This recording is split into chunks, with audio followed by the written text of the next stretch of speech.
A short while ago, I made a video on how I customized my Gearbox GX2 Power, and I had a few questions about some of the more details, so I thought I'd shoot another video and walk this through just a little bit in more detail on how I customize my paddle. So I've got Course Phoenix here, which is a recent release.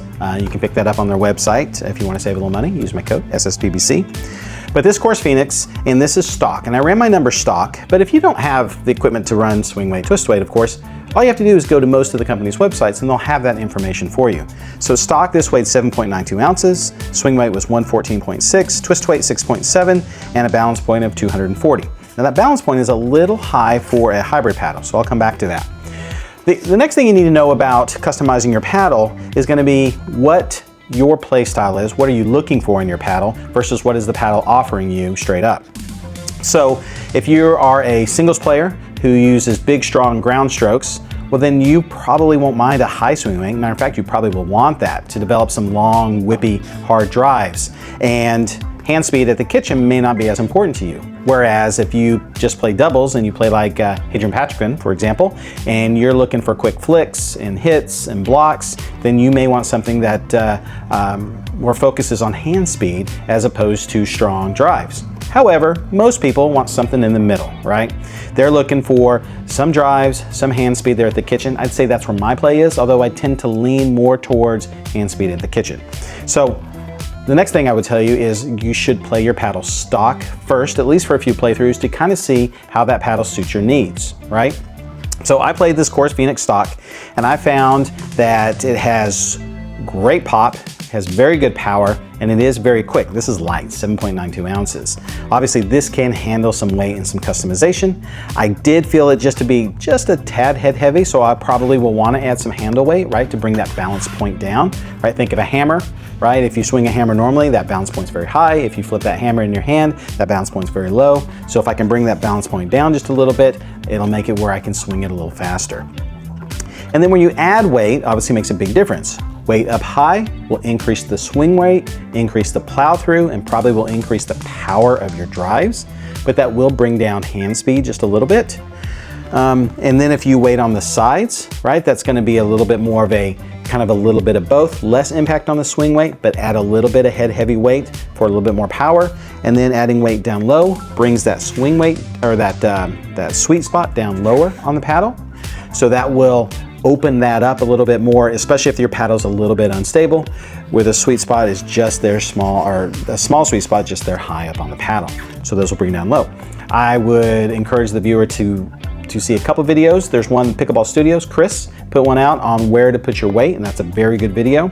And then Braden at Pickleball Effect took that one step further and actually did a little experiment on if that weight is just small, like little 3-gram strips, or if that is spread out over time, like 6 inches of ½ gram per inch, right? Both gives you 3 grams, but one spreads that out.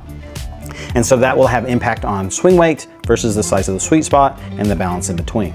So now, if I take this other paddle, I've got a Body Helix Flik F1, right? And so this one has a base weight of 8.1, a swing weight of 118, a twist weight of 6.2, and a balance point of 241. So this is an elongated paddle. I forgot to mention my Course Phoenix was hybrid shaped. So on this one, I'm probably gonna add a little handle weight as well, bring down that balance point to increase my hand speed. But this paddle, when I played it stock, feels pretty stable overall. And a 6.2 twist weight on an elongated paddle is not bad. Swing weight of 118, that's right at it's normal for an elongated paddle. I don't want it to go too much higher though for my particular play style, so I will probably be very careful about adding anything up top, maybe just a little bit of edge protection. And overall weight's 8.1, so it can take a little bit of weight, but I wouldn't want to put a lot on there. All right, well I'm gonna weight these up, run some numbers, and I'll get right back to you guys. All right, so I added some weight to my Course Phoenix, and you can see I have, Course now has silicone tape, so they have that available. It's ½ gram per inch. So I added 6 inches along the side, because as you recall, I wanted to increase the swing weight just a little bit, add a little bit to the stability, and increase the plow through. So I kind of aired a little bit more towards the throat, not to add too much swing weight, because I also like a little cap protection. You know, for aesthetically, I use this clear hockey tape, Eagles hockey tape, and that adds a little bit of weight. A half wrap around the top adds about 2 grams. So this is probably just a little bit less than that. So I added the 6 inches of 1/2 gram per inch, so 3 grams on both sides.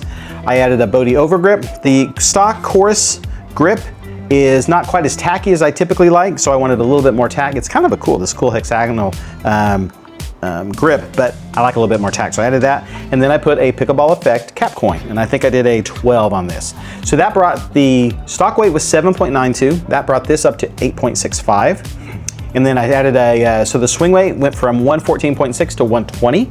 So that's perfect. I got a little bit more plow through, but it's not too much in terms of a swing weight. My twist weight shot up from 6.7 to 7.26. So I went up 1/2 point. I wanted more stability, especially towards the lower half, and that's what I think I got with this. And then my balance point was 240.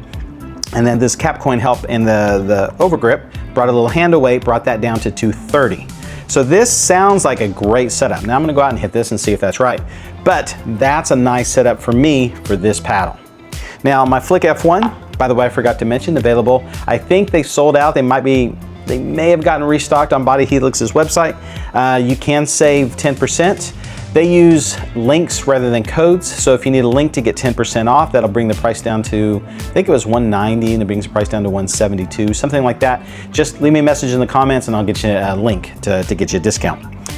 Okay, so I added a little hockey tape up top to protect the edge guard, you know, because it gets scraped, especially on the elongated paddles when you're going for a ball. So that's just there. Adds about 2 grams, as I said before. And then I added a Body pickleball slice coin on here. This is a 15-gram slice coin because I wanted to bring that balance point down to help the hand speed at the kitchen. And that's really it, because this is a pretty stable paddle, right? Stock for the Flik. So this stock weight was 8.1, it went up to 8.56, that's very manageable. Swing weight of 118 went to 122.15, and that's just adding the hockey tape. So like roughly 2 grams of hockey tape brought that swing weight up to 122, went up 4 points on an elongated paddle. Twist weight 6.2 to 6.25, right? I didn't do much laterally, just a little bit of hockey tape, just opened up that twist weight just a tiny bit.